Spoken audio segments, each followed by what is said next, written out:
Teman-teman sekalian, sesama pebisnis sablon digital, terutama buat teman-teman yang baru mulai bermain menggunakan mesin Silhouette Cameo dan lain-lain.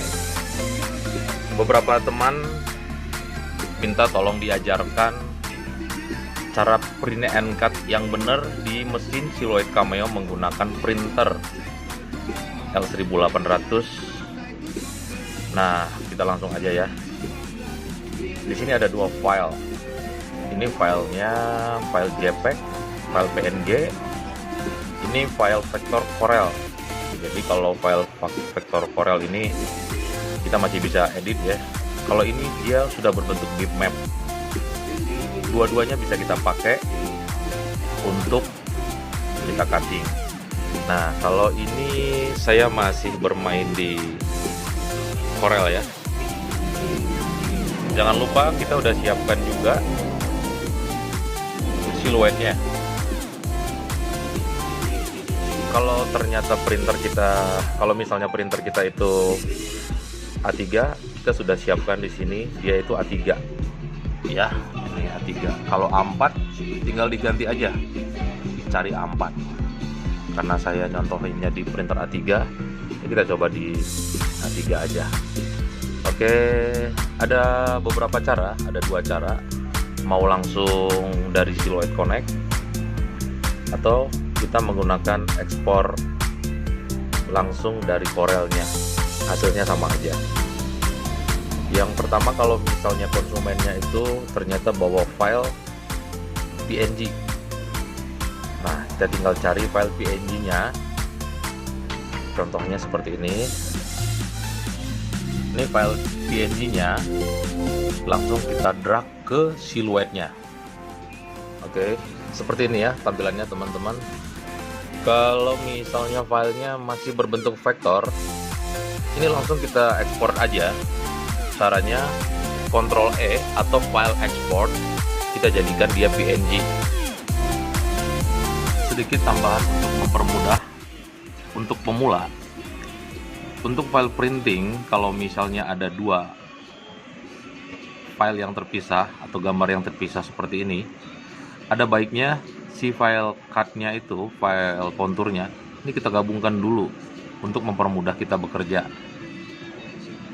Kalau misalnya dipisah, untuk memocelnya nanti dia agak repot. Kalau misalnya digabungkan, itu jauh lebih cepat pengerjaannya, tinggal dikasih background. Saya akan contohkan sebentar. Nah, di sini kita bisa mainkan konturnya. Nah, kalau seperti ini, konturnya dia masih pisah, tapi sudah memudahkan. Lebih baik kita gabungkan saja sedikit, seperti ini. Nah, begini, cukup ya, seperti ini. Nanti, nah ini file cuttingnya udah simple. Si backgroundnya nanti tinggal kita ganti. Kalau misalnya kaosnya hitam, tinggal ganti warna hitam. Kalau kaosnya putih, berarti biarin aja dia mengikuti warna dari si kertasnya. Oke, kita next ya. Ini kita coba kita kirim menjadi PNG. Oke, kita lanjut ya. Ini kita anggap kaos yang akan kita pakai adalah warna hitam. Jadi si file konturnya dan backgroundnya sudah kita kasih warna hitam. Ini jauh memudahkan kita. Nah, kalau misalnya bajunya warna ungu, merah, ya kita tinggal ganti-ganti aja sesuai kebutuhan. Ya. Kalau saya sih biasanya suka dimiripkan dulu si warnanya di bagian ini. Di double klik ya. Nah, kita cari warnanya. Kita bisa cari warna yang kita butuhkan.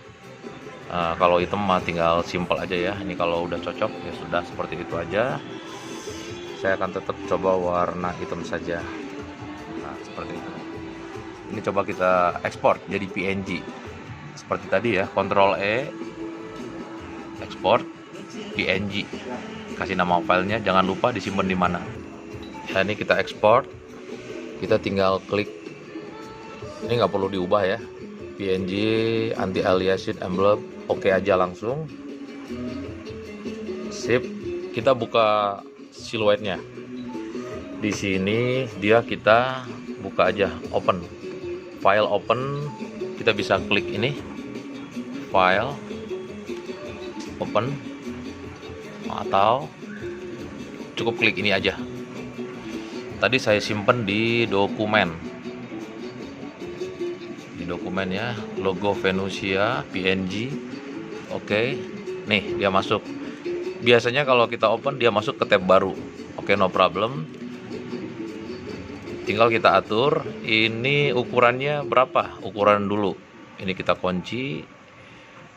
Biasanya untuk logo di dada itu kita kasih 7-8 cm, kita anggap aja 7 tingginya, nanti lebarnya ngikutin.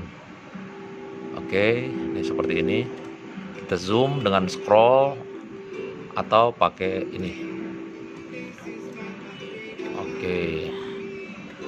Nah, selanjutnya kita buat garis potong yang ada di siluetnya. Nih, kita ambil dulu icon ini, open the trace panel, select trace area.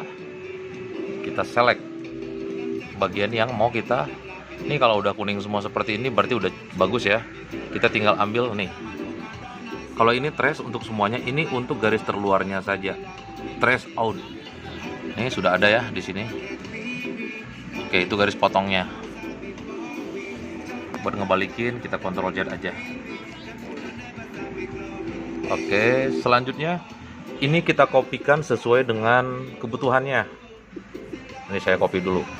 Oke, kita lanjutkan. Untuk A3, format A3, kita harus perhatikan dulu susunannya. Jangan terlalu dipepetin ke atas, ke kiri, dan ke kanan. Untuk A3 kita harus sisakan space bawah minimum 2 cm, atas 1,8 atau 2 cm, kiri dan kanan 1,5 cm, untuk memudahkan registrasi supaya tidak error. Ini tadi sebaris-baris sudah saya grup ya, untuk memudahkan dia diratakan. Pilihan rata ini ada di sini ya, di atas, klik ini, dia rata kiri. Oke, gambar sudah rata kiri. Kalau misalnya sudah oke, ini bisa kita grup semua, pencet Ctrl G.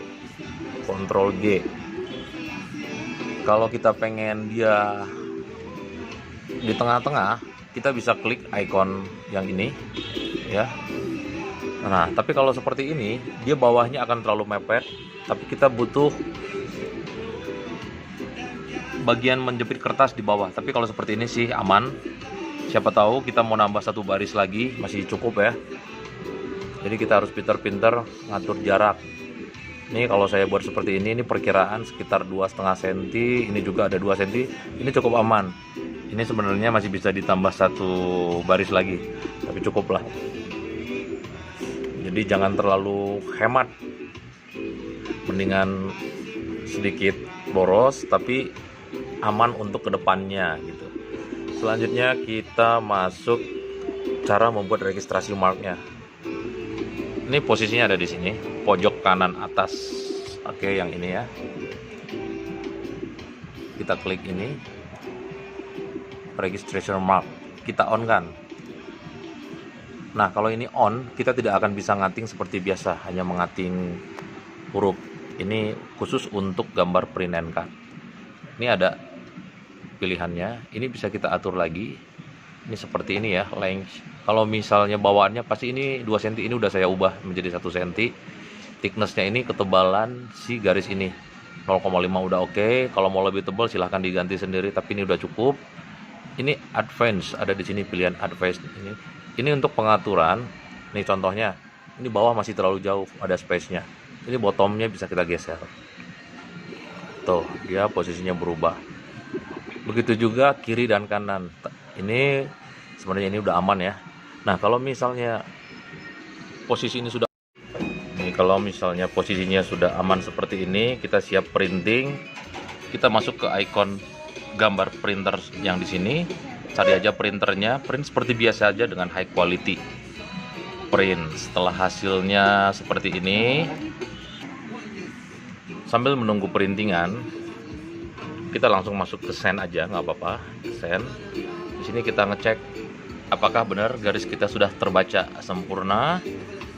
Terus untuk settingan mata pisau, kalau pengen tembus Dimana kertasnya kalau biasanya pemain stiker kromo atau stiker vinil, thicknessnya cukup di angka 4 atau 5. Speednya 4 juga nggak masalah. Nah, seperti itu ya. Mata pisaunya bisa kita atur di angka 2 saja. Nah, ini pengalaman saya udah cukup aman. Kalau pengen tembus tinggal ditambahkan aja force-nya.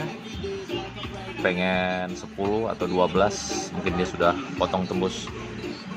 Satu lagi triknya, kalau untuk pemotongan bahan yang tidak tembus, nggak terlalu dianjurkan untuk memakai cutting mat. Tapi kalau untuk potong tembus wajib pakai cutting mat. Kalau ukuran A3 berarti kita harus punya cutting mat yang ukuran A3. Begitu sih ya. Kalau misalnya ternyata sudah beres printing, masukkan bahan seperti biasa ke ke mesin siluet cameo. Jepitannya di ujung kiri dan ujung kanan untuk ukuran A3. Bisa dites cut dulu apakah posisinya sudah bisa dites cut, apakah dia sudah cocok. Nah, kemudian desain. Nanti dia akan proses pembacaan registration mark. Selamat mencoba. Terima kasih. Salam hangat Venusia Global.